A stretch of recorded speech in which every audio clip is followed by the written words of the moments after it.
Hello friends, welcome to the next class of how to learn English adjective degrees में। आज हम आगे देखते हैं और क्या क्या रूल्स हैं। डिग्रीज भी हैं और बाकी रूल्स भी हैं। आज तक मैंने जितने भी शरारती बच्चे देखे हैं, जब भी हम इस तरह के सेंटेंसेस बनाते हैं ना कि आज तक मैंने, आगे एडजेक्टिव ज़रूर होता है, किसी का गुण या दोष बताया जा रहा होता है, तो आज तक मैंने जितने भी शरारती बच्चे देखे हैं, तुम सबसे ज़्यादा शरारती हो। तो हम बहुत बार कहते हैं कि आज तक मैंने जितना भी, ये चीज़ सबसे ज़्यादा या सबसे कम है। तो इन सेंटेंसेस में जो ये वाला पोर्शन है कि आज तक मैंने जितने भी, ये हमेशा बाद में आता है। पहले ये आता है कि तुम सबसे ज़्यादा शरारती हो। सो यू आर, अब सबसे ज़्यादा तो ये सुपरलेटिव डिग्री है। So you are the most mischievous child. आज तक मैंने जितने भी देखे हैं, दैट, इसमें दैट ही आता है, इसमें हु या विच नहीं लगाना। और ये प्रेजेंट परफेक्ट होता है और इसमें एवर ज़रूर आता है। आई हैव एवर सीन, यानी जो कि मैंने कभी देखा है, ये फिक्स्ड है। अगर ये प्रेजेंट की बात कर रहा है तो यहाँ प्रेजेंट परफेक्ट आएगा, और अगर ये पास्ट में है यहाँ पर तो पास्ट परफेक्ट आएगा और एवर भी आएगा, और ये सुपरलेटिव डिग्री में होता है। So you are the most mischievous child that I have ever seen. अब मैंने आपको बताया कि सुपरलेटिव से जो सेंटेंस है वो पॉजिटिव में भी चेंज हो जाता है और कंपैरेटिव में भी चेंज हो जाता है। पॉजिटिव में कहाँ से शुरू होगा? पीछे से। पीछे से कहाँ से? सीधा एडजेक्टिव के पास जाएंगे। ये किसके लिए आया? चाइल्ड के लिए आया। अगर एडजेक्टिव और इसके बीच में अगर कुछ आ रहा है तो हम उसको निकाल देंगे। हमको यहाँ से शुरू करना है।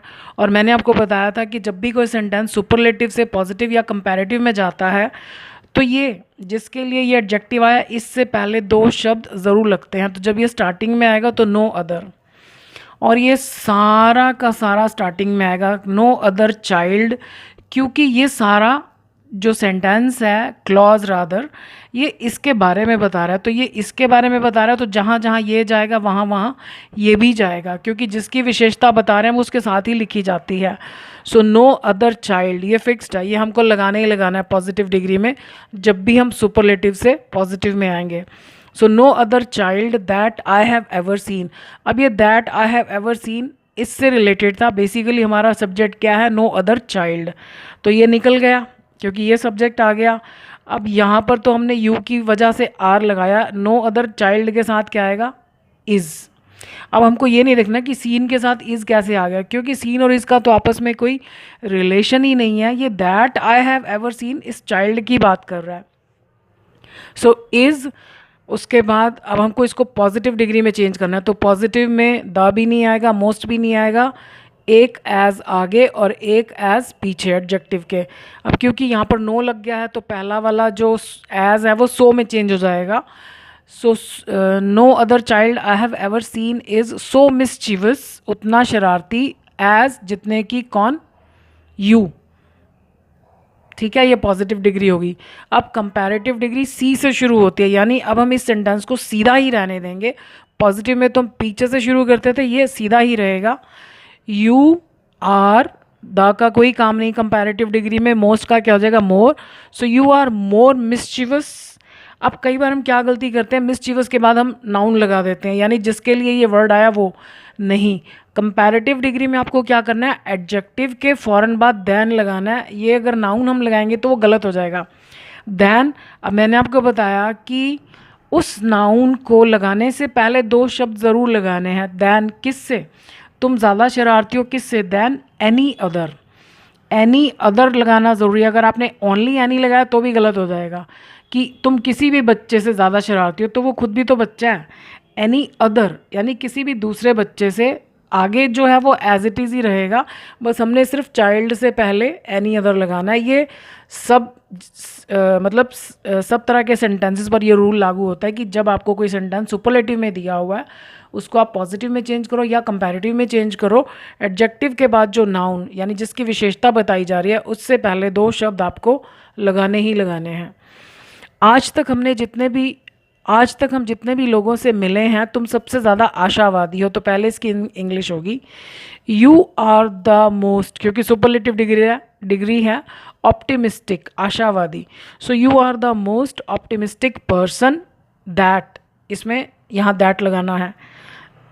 आज तक हम जितने भी लोगों से मिले हैं, so that we have ever met, इसमें जितने भी के लिए कुछ नहीं लिखना, वी हैव एवर मेट, ये फिक्स्ड है, ये भी ऐसे ही लिखा जाता है, ये सुपरलेटिव है।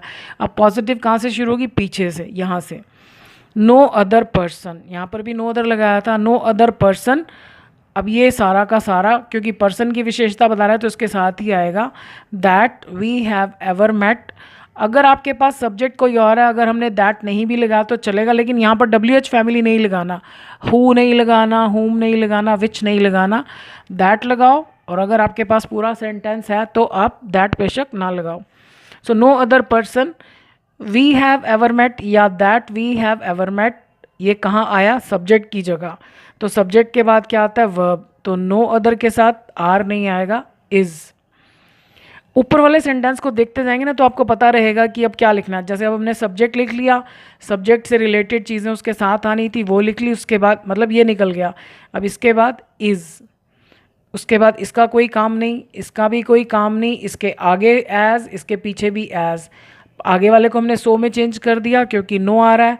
सो ऑप्टिमिस्टिक एज, कौन, एज के बाद कौन आएगा, जो शुरू वाला सब्जेक्ट है, एज यू।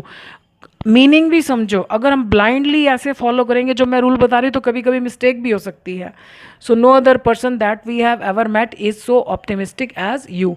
अब कंपैरेटिव में ये सेंटेंस सीधा ही रहेगा, यू आर, द का कोई काम नहीं, मोस्ट का क्या हो जाएगा, मोर ऑप्टिमिस्टिक, इसके फौरन बाद देन के बाद इस व्यक्ति के साथ दो शब्द, एनी अदर पर्सन, आगे as it is, that we have ever met. अभी अगला रूल है एडजेक्टिव का, डिग्रीज तो हमने कंप्लीट कर ली। निष्पक्ष तो वह था ही, अब ये भी एक तरीका है सेंटेंस लिखने का। ये सेंटेंसेस मेनली तब यूज़ होते हैं जब किसी के किसी गुण या दोष के कारण ये वाला काम बहुत आसानी से हो गया। निष्पक्ष तो वह था ही, उसने अपने बेटे के खिलाफ गवाही देने में समय नहीं लगाया। तो यानी ये इजी हो गया, क्यों, क्योंकि निष्पक्ष तो वो था ही। अब इसको लिखेंगे कैसे, कैंडिड एज का मतलब है जैसा कि, candid as he was, comma. ये जो इंग्लिश में एक्चुअली बेसिकली मुश्किल कुछ भी नहीं है, कुछ 20-25 तरह के सेंटेंसेस होते हैं, बस वो हमें आने चाहिए, बाकी इंग्लिश में कुछ नहीं है। अगर हम अपनी वोकैबुलरी इंप्रूव करें तो we can easily learn English. Candid as he was, उसके बाद तो सिंपल है कि उसने अपने ही बेटे के खिलाफ गवाही देने में समय नहीं लगाया, simple past tense. he did not take time to give witness, गवाही, against even his own son, even means यहाँ तक कि अपने ही बेटे के खिलाफ। even मोस्टली तब आता है जब कुछ विरोधाभास वाली घटना हो रही हो, यानी जो चीज़ एक्सपेक्ट नहीं की जा रही वो हो रही है। तो नॉर्मली कोई अपने बच्चे के खिलाफ गवाही देने के लिए इतनी इजीली तैयार नहीं होता, भले ही वो गलत हो, लेकिन क्योंकि वो निष्पक्ष तो वो था ही, so he did not take time to give witness against even his own son. अनुभवी तो तुम हो ही, इसी तरह का सेंटेंस है। एक्सपीरियंस्ड एज, ये फिक्स्ड है, पहले एडजेक्टिव फिर एज फिर उसके बाद sentence. Experienced as you are, तो तुम्हें तो ये नौकरी आसानी से मिल सकती है, so you can easily get this job. Second sentence तो जैसा है वैसे ही लिखना है, ये रूल हमको ध्यान रखना है। बातूनी तो वो थी ही, तो उसने सेल्समैन को बड़े आराम से रोक लिया, जैसे बातों में लगाकर किसी को रोक लेना, आगे नहीं जाने देना। सो गैरुलस बातूनी as she was, she stalled, stall होता है रोकना, गाड़ी वगैरह के लिए भी आता है, इंजन रुक जाना। शी स्टॉल्ड किसको, द सेल्समैन वेरी इजीली, यानी कोई कहीं जा रहा है और हम उसके साथ रास्ते में बातें करने खड़े हो गए और उसको रोक लिया। So she stalled the salesman very easily. I hope ये नए रूल्स आपको इजीली समझ में आ गए होंगे। अगली वीडियोज़ में हम एडजेक्टिव्स के कुछ और रूल्स सीखेंगे। सो आज के लिए इतना ही। I wish you all the best. Thank you for watching this video.